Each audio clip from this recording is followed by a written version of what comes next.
Pada video ini saya akan menjelaskan materi unit 2 yaitu describing product atau mendeskripsikan produk. Bahasan yang pertama adalah product dimension atau dimensi produk. Dimensi produk adalah pengukuran dari suatu benda atau barang. Saat barang di listing untuk dijual secara online ataupun dijual di offline store, ukuran produk umumnya di listing atau ditulis di deskripsi atau pada kemasan. Umumnya ini adalah pengukuran 3 dimensi, yaitu terdiri atas panjang, lebar, dan tinggi, yang memberikan konsumen informasi yang lebih baik mengenai ukuran dari suatu barang. Contohnya adalah untuk menanyakan seberapa dimensi dari suatu benda, yaitu what is the dimension of the desk. Jadi untuk menyatakan length atau panjang, jadi panjang ini adalah ukuran seberapa panjang sesuatu benda atau barang dari satu ujung ke ujung lainnya. Jadi contoh jawabannya adalah the desk is 1 meter in length. Artinya meja ini berukuran panjang 1 meter. Kemudian width atau lebar adalah jarak dari satu sisi ke sisi yang lainnya. Contoh untuk menanyakan lebar adalah what is the width of the desk? Artinya berapa lebar dari meja tersebut. Kemudian yang ketiga, dimensi yang ketiga adalah height atau tinggi. Jadi ini adalah pengukuran dari dasar ke ujung atas. Contoh kalimatnya adalah all of these desks are more than 1 meter in height. Artinya semua meja ini memiliki tinggi lebih dari 1 meter. Dapat dilihat pada gambar ilustrasi dari panjang, lebar, dan tinggi, yaitu length, width, dan height. Bahasan berikutnya adalah asking about product dimensions atau menanyakan mengenai dimensi produk. Untuk menanyakan panjang atau length, terdapat beberapa variasi pertanyaan yang dapat digunakan. Yang pertama adalah what is the length of the pool? Kemudian how long is the pool? Artinya sama, yaitu berapa panjang dari kolam tersebut. Jawabannya pun juga dapat bervariasi dalam segi style, yaitu it is 10 meters in length atau it is 10 meters long. Artinya sama, yaitu panjangnya adalah 10 meter. Kemudian untuk menanyakan lebar atau width, pertanyaan yang dapat digunakan adalah what is the width of the land? Atau how wide is the land? Artinya seberapa lebar ukuran tanah tersebut.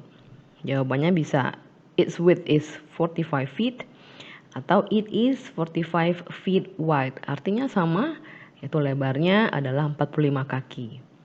Kemudian untuk menanyakan tinggi atau height, pertanyaan yang dapat digunakan adalah what is the height of the sculptures? Atau how high are the sculptures?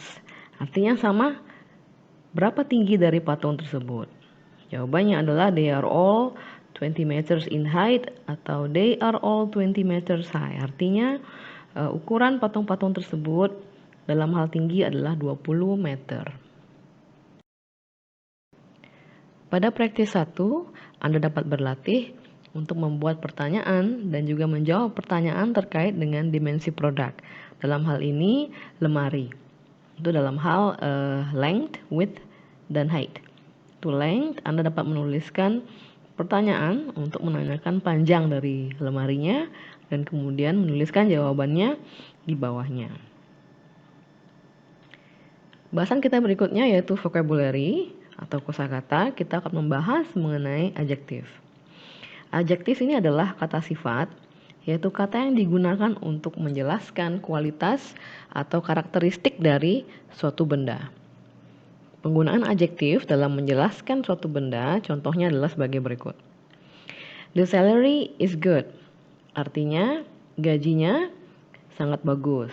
Jadi good di sini menjelaskan salary. Kemudian the stock price is really high. Artinya harga saham sangat tinggi. Tinggi di sini mendeskripsikan harga saham. Kemudian berikutnya, they launch a stylish sofa. Stylish di sini merupakan karakteristik dari sofa yang sedang dibicarakan. Kemudian, she bought some adorable pieces of art. Jadi adorable di sini menjelaskan kualitas atau karakteristik dari pieces of art atau benda-benda seni yang dimaksud dalam kalimat ini.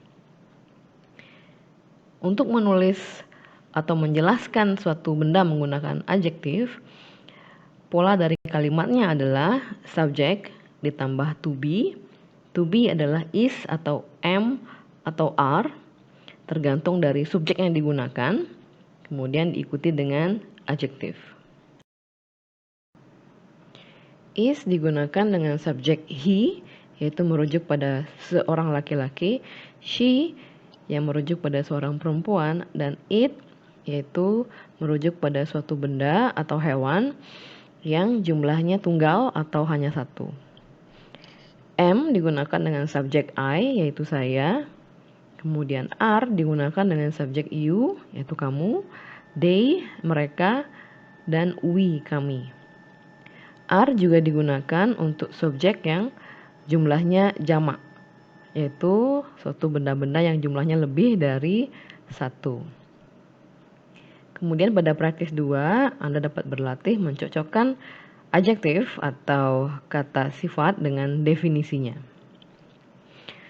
Pada praktis 3, Anda dapat berlatih dan menambah kosakata terkait dengan kata sifat atau adjektif dengan menambahkan lawan kata dari adjektif yang tertulis. Contohnya thin, lawan katanya adalah thick, di mana thin itu artinya tipis dan thick artinya tebal. Pada praktis 4, Anda dapat berlatih menggunakan adjektif dengan menjelaskan kondisi terkini dari topik-topik sebagai berikut. Yaitu yang pertama menjelaskan mengenai cuaca, yang kedua mata uang nasional, yang ketiga bagaimana situasi politik saat ini, jelaskan menggunakan adjektif atau kata sifat.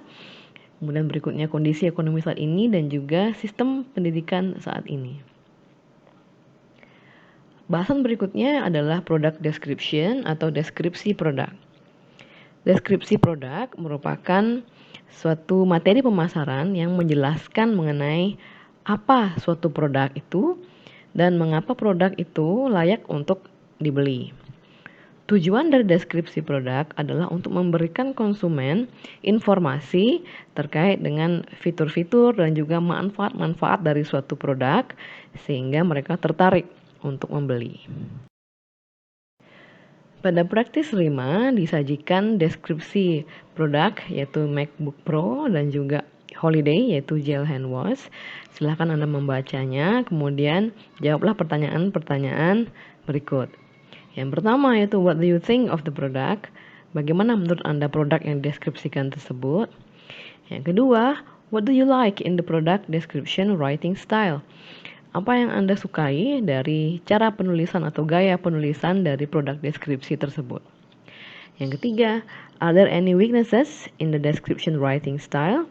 Apakah ada kelemahan dalam gaya penulisan deskripsi tersebut? Dan yang keempat, does it encourage you to buy the product? Apakah deskripsi tersebut mendorong Anda untuk membeli produk tersebut? Pada praktis 6, Anda dapat berlatih menulis deskripsi produk yang Anda jual dengan gaya tulisan Anda sendiri. Jika tidak, Anda juga bisa menulis produk yang Anda miliki. Bahasan berikutnya adalah produk review atau review produk atau testimoni mengenai suatu produk. Produk review merupakan realitas baru dalam perilaku pembelian oleh konsumen. Perilaku ini sebagian diakibatkan oleh peningkatan dari aktivitas online commerce atau e-commerce, di mana konsumen terekspos pada risiko yang lebih tinggi saat mereka berbelanja online dibandingkan dengan berbelanja offline. Produk review yang ditulis oleh konsumen terdahulu memberikan informasi yang jujur dan juga penting yang dapat membantu konsumen untuk menurunkan ketidakpastian dan risiko. Sehingga review produk membantu konsumen dalam membuat keputusan pembelian. Saat menulis review produk, terdapat beberapa poin yang perlu untuk diperhatikan. Yang pertama adalah Anda perlu menjelaskan janji atau klaim yang dibuat oleh produsen terkait dengan produknya.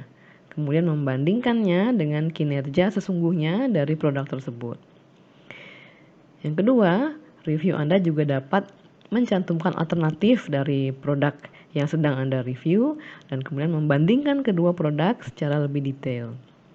Hal ini memberikan informasi yang lebih baik kepada pembaca sehingga membuat review Anda lebih bermanfaat. Yang ketiga, jadilah netral dan juga jujur dalam evaluasi Anda terkait dengan pro dan kontra produk tersebut dan juga apa yang Anda sukai dan tidak sukai dari produk tersebut.